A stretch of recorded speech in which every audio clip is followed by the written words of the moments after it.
మొట్టమొదటిగా అందరికీ నమస్కారం. గత 2 నెలలుగా జనసేన కార్యకర్తలు అయితేనేవ్వండి, ప్రజలైతేనేవ్వండి, టీడీపీ కార్యకర్తలు అయితేనేవ్వండి, ప్రజలైతేనేవ్వండి, అలాగే ఎక్కడెక్కడ బీజేపీ ఉన్నారో వాళ్ళు కూడా ఒక మంచి సమన్వయంతో బాగా అన్నదమ్ముల్లాగా కలిసిపోయి 2 నెలల నుంచి బ్రహ్మాండంగా కష్టపడ్డారు. వాళ్ళందరికీ కూడా మొట్టమొదటిగా చేతులెత్తి అందరికి కూడా నేను నమస్కారం తెలియజేస్తా ఉన్నాను. జనసేన వాళ్ళు, తెలుగుదేశం వాళ్ళు, బీజేపీ వాళ్ళు ఎక్కడా ఇటువంటి గొడవలు లేకుండా విలేజెస్లో బ్రహ్మాండంగా వైసీపీని ఓడించాలి అనేటువంటి పట్టుదలతోటి ఎలక్షన్స్ చేశారు. మరి ముఖ్యంగా మచిలీపట్నం అసెంబ్లీ కాన్స్టిట్యున్సీలోనైతే కూటమిని తెలుగుదేశం గెలిపించడంతో పాటు పేర్నాని కుటుంబాన్ని ఓడించాలి అనేటువంటి కసి ప్రజల్లో కనపడింది, ఎక్కడ బూతుల్లో చూసినా. దానికి కారణం ఆ ఎమ్మెల్యే ప్రవర్తించినటువంటి తీరు గత 5 సంవత్సరాలుగా. మరి ఎక్కడ చూసినా నిన్న 7 అసెంబ్లీ కాన్స్టిట్యున్సీల్లో నేను పర్యటించాను. అన్ని బూతులు వీలైనంత వరకు బూతుల్లో 7 అసెంబ్లీ కాన్స్టిట్యున్సీల్లో పర్యటించినప్పుడు ప్రజలు 2 గంటల టైంలో కూడా ఎండల్లో పెద్ద ఎత్తున క్యూలో నిలబడి ఓట్లేశారు. అది ఒక శుభసూచకం. అదే రకంగా చాలామంది గ్రూపుల్లో మెసేజ్లు పెట్టారు, నాకు పర్సనల్గా పెట్టారు. సార్, నేను యూకే నుంచి వచ్చాను, 2 లక్షలు ఖర్చు అయింది, 1,50,000 ఖర్చు అయింది, అయినా ఓటు వేయటానికి వచ్చాను. యుఎస్ నుంచి వచ్చాను, దుబాయ్ నుంచి వచ్చాను, నేను జర్మనీ నుంచి వచ్చాను.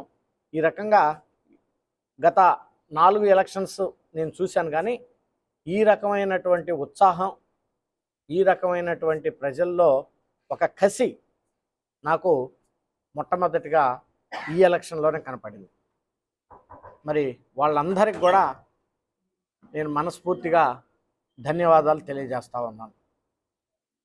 మరి ఈరోజు ఓటింగ్ యొక్క సరళి కూడా చూసినట్లయితే దాదాపు మచిలీపట్నం పార్లమెంట్లో రాష్ట్రంలోనే వన్ ఆఫ్ ద హైయెస్ట్, వేరే వాటితోటి ఎక్కడో 1-2 ఉన్నాయి, 83%, దాదాపు 83% యావరేజ్గా అన్ని అసెంబ్లీ కాన్స్టిట్యున్సీల్లో కవర్ అయింది. అది కూడా ఒక మంచి శుభసూచకం, ఓటింగ్ శాతం పెరగటం కూడా. కొన్ని కాన్స్టిట్యున్సీల్లో అయితే రాత్రి 10-11 దాకా కూడా ప్రజలు 6 గంటల లోపలికి వచ్చి టోకెన్లు తీసుకొని 10-11 దాకా కూడా, ఇంక్లూడింగ్ లేడీస్, పెద్దవాళ్ళు, వయసు పైబడినటువంటి వాళ్ళు, వీళ్ళందరూ కూడా ఓటింగ్కి వచ్చారు. అది కూడా ఒక శుభసూచకం అని చెప్పేసి కూడా ఈ సందర్భంగా మీ అందరికి కూడా మనం చేస్తూ ఉన్నాం. మరి ఇంత కష్టపడి ప్రజలు చెమటోర్చి, ఎందుకంటే వాళ్ళ పడినటువంటి కష్టాన్ని ప్రజలు, జనం, ఎస్పెషల్గా కార్యకర్తలు, జనసేన వాళ్ళు అయితేనేవ్వండి, తెలుగుదేశం వాళ్ళు అయితేనేవ్వండి, అసలు వాళ్ళ పడినటువంటి కష్టం మాటల్లో చెప్పలేనటువంటిది. కొన్ని గ్రామాల్లో మేము ప్రచారాలకు వెళ్ళినప్పుడు వాళ్ళు స్వచ్ఛందంగా అన్ని పనులు మానుకొని రోడ్ల మీదకి వచ్చి తప్పెట్లతోటి విలేజ్ల్లోకి తీసుకుపోయేటువంటి ఆ ఉత్సాహం వాళ్ళల్లో చూస్తుంటే ఈ వైసీపీ ప్రభుత్వాన్ని గద్దె దించాలి ఎట్టి పరిస్థితుల్లో అనేటువంటిది అర్థమవుతా ఉంది. నామినేషన్స్ దగ్గర నుంచి డైలీ మేము చూస్తూనే ఉన్నాం. డే బై డే మరి గ్రాఫ్ పెరుగుతూనే ఉంది. నాకు తెలిసినంత వరకు, నాకున్న సమాచారం, దాదాపు అన్ని అసెంబ్లీ కాన్స్టిట్యున్సీలు, 7 అసెంబ్లీ కాన్స్టిట్యున్సీలు కూడా మనం గెలవబోతా ఉన్నాం. అవనిగడ్డ ఒక జనసేన, మిగిలినటువంటి 6 తెలుగుదేశం, అలాగే మచిలీపట్నం పార్లమెంటు జనసేన.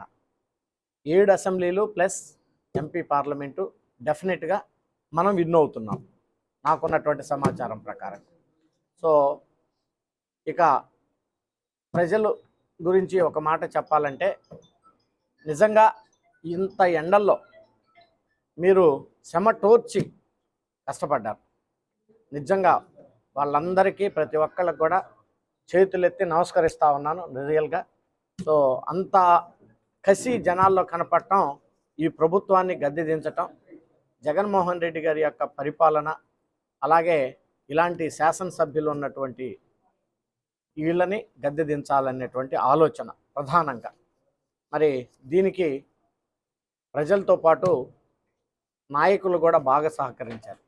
పెద్ద పెద్ద నాయకులందరూ కూడా కొనకల నారాయణ గారిని గురించి కూడా, ముల్లయ్య గారిని గురించి కూడా ఒక 2 మాటలు చెప్పాలి.